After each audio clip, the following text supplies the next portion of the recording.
Réveil musculaire au petit jour. Session d'entraînement dans sa ville natale, Pau.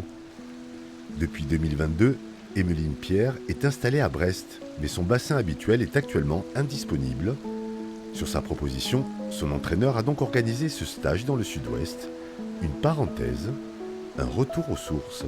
C'est un changement de dynamique pour le groupe.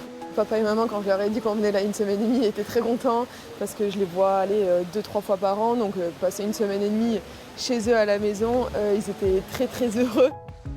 Pour moi, c'est quelque chose d'un peu d'apaisant et retrouver un peu une sérénité auprès de ses proches. Comme une quête d'équilibre pour la locale de l'étape.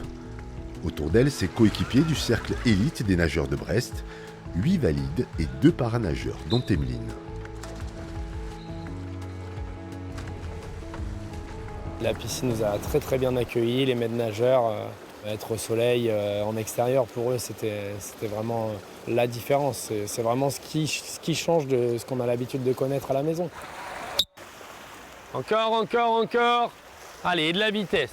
Soyez intelligent dans la façon de vous appuyer. Ondulation, propulsion, vitesse et endurance, le travail est intense. Emeline nage 4 heures par jour. Je pars en Coupe du Monde dans une semaine et demie. Donc là, on a repris un cap vers certaines choses pour nager plus vite et on va voir ce que ça va donner dans quelques semaines. Elle nage à moins d'une seconde de son meilleur temps sur 100 mètres nage libre qu'elle avait réalisé à Paris lors des Jeux. On est dans des eaux qui sont plutôt correctes. À mi-chemin entre Paris 2024 et Los Angeles 2028, la championne paralympique de 100 mètres nage libre nous confie ses interrogations, sa recherche d'une nouvelle envie.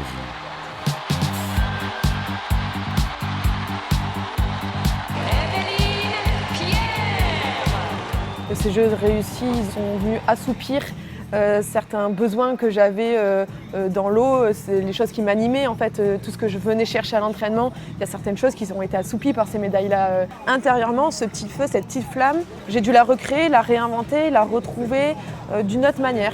J'ai dû recréer un peu tout ce travail-là en moi pour me demander à Los Angeles, qu'est-ce que j'ai envie de vivre.